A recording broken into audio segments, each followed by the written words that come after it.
Un saludo a todos y a todas los visitantes de este canal Visión Final de Salvación. Soy Alberto Martínez desde San Salvador, la República del Salvador, transmitiendo con la intención de llevar este mensaje de salvación a todo aquel que cree y esperando de que se alcance el objetivo de lo que es este canal. Este canal nace con la iniciativa de compartir una serie de enseñanzas que fueron impartidas en la iglesia donde me congrego, a nivel general en la iglesia, pero más que todo enfocado a los que recién empiezan a caminar en el Evangelio del Señor, a los recién convertidos, a los principiantes que hace poco llegaron a los pies del Señor, y los que nosotros ya tenemos cierto tiempo de caminar en su Evangelio, estamos hasta cierto punto muy comprometidos a que ellos reciban charlas, inducciones, instrucciones de la doctrina que debemos enseñarles a ellos, charlas en las cuales ellos deberán aprender los principios cristianos, cómo conducirse en el Evangelio, para que ellos se empapen de conocimiento, y entre más conocimiento ellos tengan espiritual, ellos tendrán más armas para defenderse de las tentaciones, de las pruebas que este mundo a diario ofrece al cristiano. De modo pues que seríamos muy mezquinos si no compartimos esto a los que inician el camino del Señor, como muchos lo hicieron con nosotros cuando empezamos a caminar en el Evangelio. No me identifico como un profesor, un maestro, porque tendría que poner acá un respaldo de las credenciales que he adquirido, pero el Espíritu Santo es el que nos alumbra, nos ayuda, y ese es el que, en base a las enseñanzas que nuestros pastores, nuestros líderes en la iglesia a través de los años de caminar hemos recibido, y eso es lo que estamos decididos a compartir, y no solo a eso, sino que a invitar a otros a que también lo reciban. Así es que bienvenidos a este canal, el cual está interesado en llevar y compartir el Evangelio del Señor a través de las enseñanzas. Así que después de esta pausa te invito a que veamos los causales que vamos a ver de cada enseñanza, los motivos por el cual se va a hablar del tema principal, el cual te adelanto que será como hablar acerca del tema del bautismo en agua, para que el que va a iniciar el camino del Señor es lo que debe de seguir. Creíste en el Señor Jesucristo, lo que sigue es bautizarse. Entonces, pasar las aguas bautismales, vamos a ver lo que significa el bautismo, cómo se realizaba el bautismo en el Antiguo Testamento, lo más parecido que se deja ver en el Antiguo Testamento, cómo era, y por qué la iglesia también no bautiza a los niños recién nacidos. También vamos a ver por qué se debe obedecer este sacramento, y los compromisos que el cristiano adquiere al momento de bautizarse, al momento de formar parte de la iglesia del Señor. Así que bienvenidos, y después de la pausa continuamos con el primer tema que vamos a ver, el bautismo y sus orígenes. Dios les bendiga, un saludo.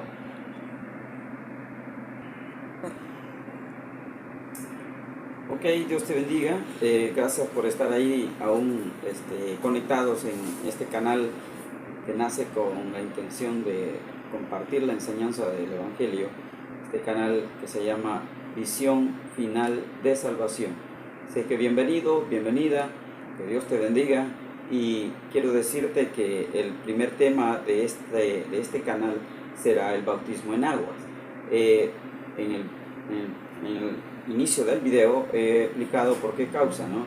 Pero que vamos ahora a identificarnos acerca de cómo es lo más parecido que aparece en el Antiguo Testamento del bautismo, de la purificación.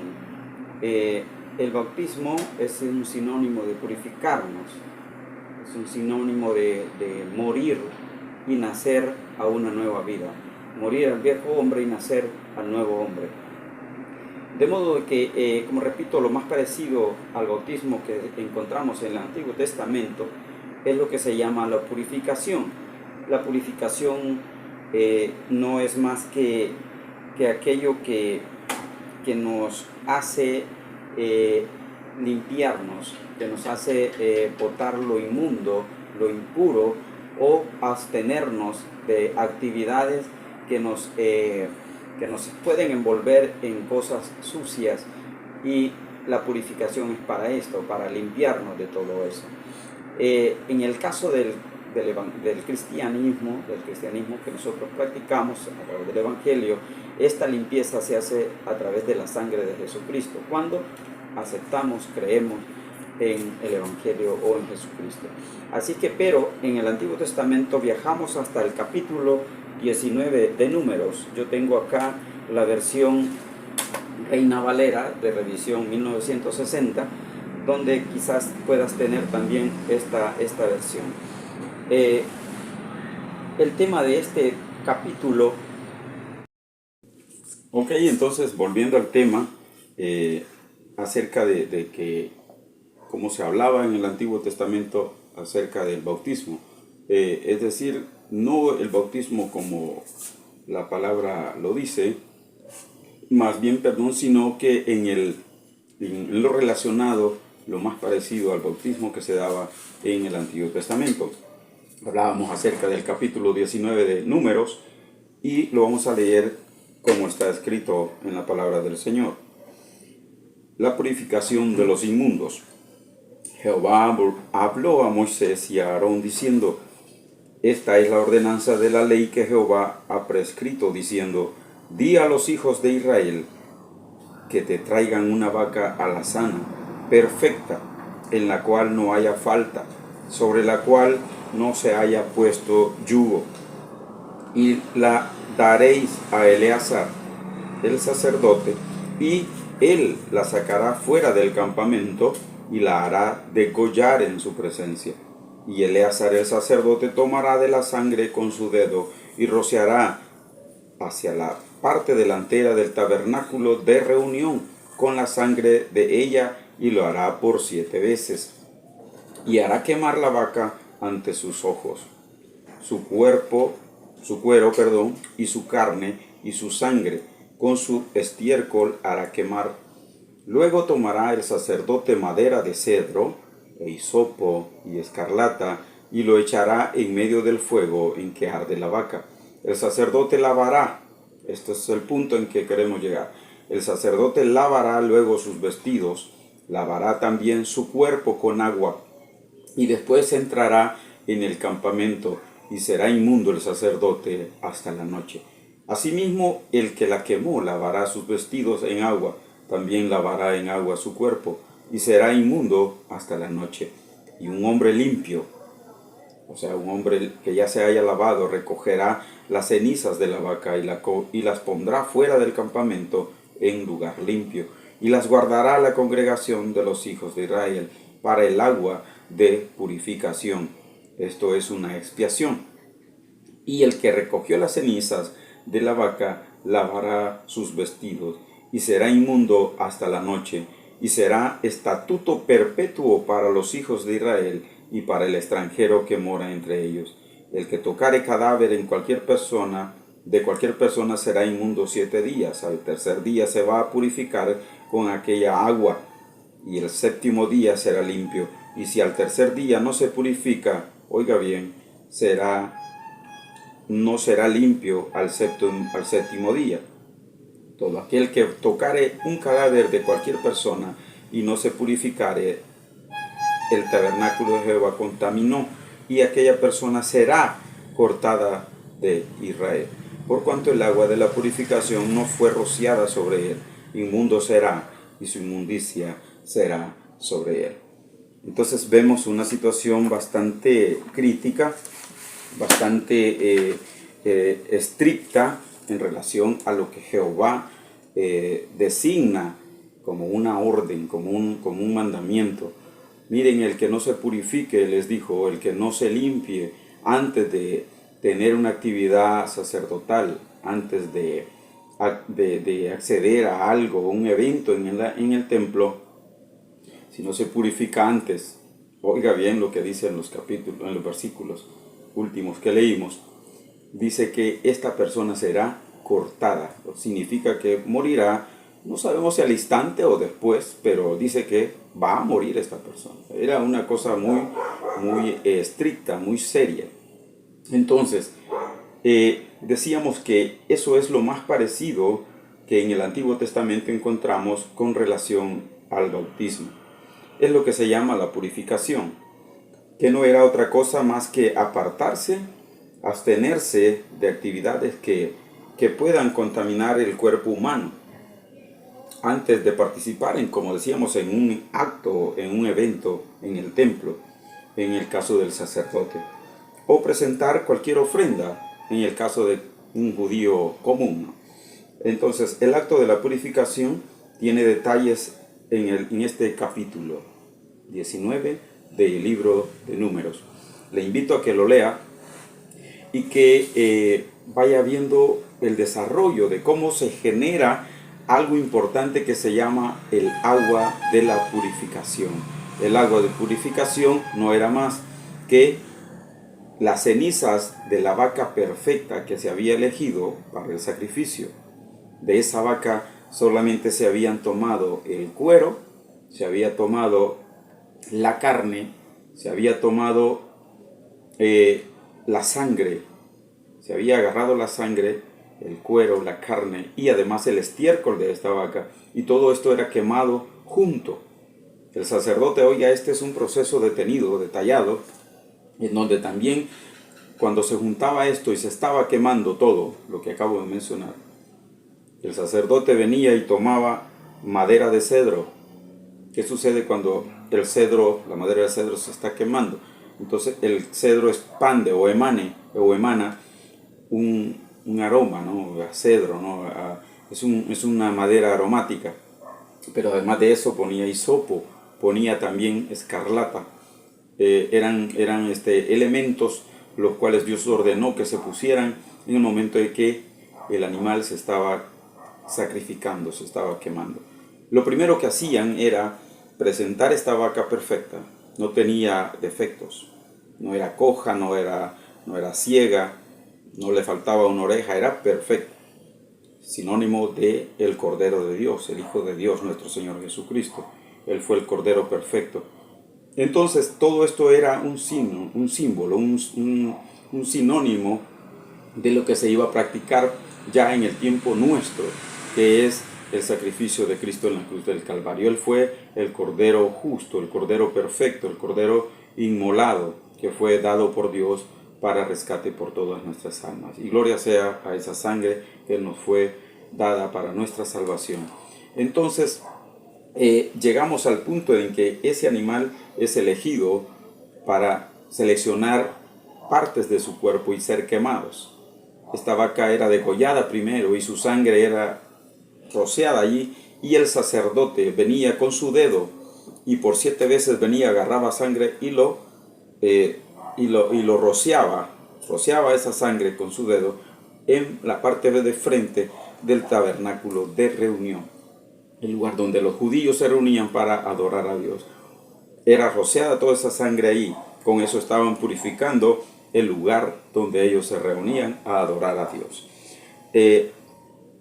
Entonces, este capítulo 19, en todo lo que es este texto, se deja ver cómo es la forma que Dios ordenó a los judíos e incluso a los que vivían allí, que no eran de ese país, de Israel, a los extranjeros, se les ordenaba que vivan a los extranjeros que vivieran con ellos, se les ordenaba que siguieran todo esto y que deberían de hacer esto para presentarse limpios, o sea, no inmundos, purificados.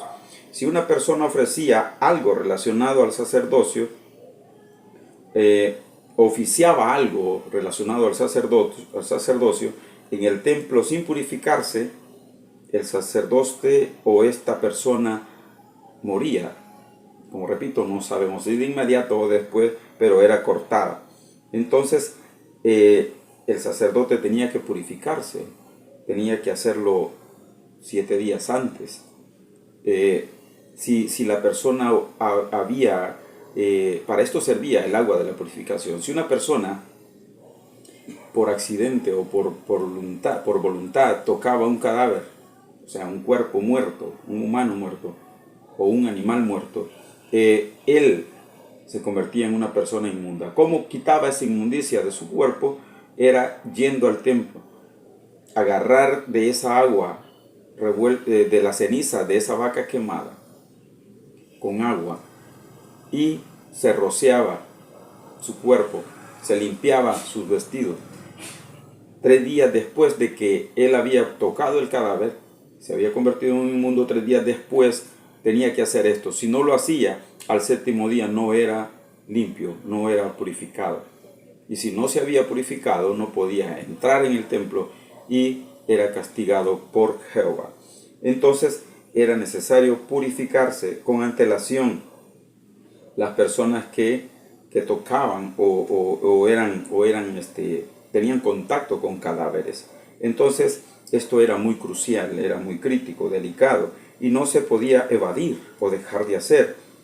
Ya vemos el procedimiento que hemos visto a través del capítulo 19 y cómo eran las características del animal que se elegían, qué le hacían, lo degollaban, seccionaban sus partes, cuero, carne, sangre, estiércol y todo eso lo quemaban. Como repito, el sacerdote luego venía y ponía cosas aromáticas ahí para que se quemaran junto con estas partes de la vaca.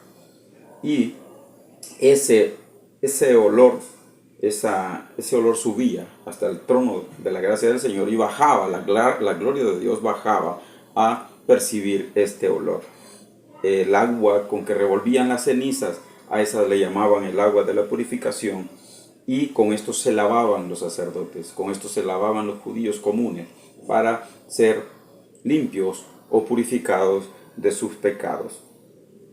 El sacerdote echaba maderas y todo eso en sinónimo de que también no solo el sacrificio contaba, sino que lo que yo también puedo dar como persona que estoy queriendo ser expiado mis pecados, o sea, buscando perdón de mis culpas. Tenía yo que también dar algo, ¿no? Como lo que sucede también con el cristiano. No solamente tenemos que aferrarnos a lo que Jesucristo hizo por nosotros, sino que también nosotros tenemos que dar nuestro corazón, tenemos que poner nuestro tiempo, nuestra vida, lo que somos, nuestro carácter, nuestro modo, para que también esto sea un aporte a nuestra ofrenda al Señor. Entonces, todo era lavado a través con esta agua revuelta con la ceniza. Lavaban sus vestidos y su cuerpo con esta agua y de ese modo se convertían en purificados, ya no eran inmundos. Entonces cuando alguien tocaba un cadáver, si no hacía esto, él seguía inmundo y era cortado del grupo de los israelitas. Entonces vamos a quedarnos hasta aquí. Les agradezco su apoyo, su atención, y leamos este capítulo 19, escudriñémoslo en nuestras casas y veamos cómo se realizaba la purificación y veamos los detalles que se comparan con lo que es el sacrificio de Cristo. Un saludo a todos, Dios te bendiga.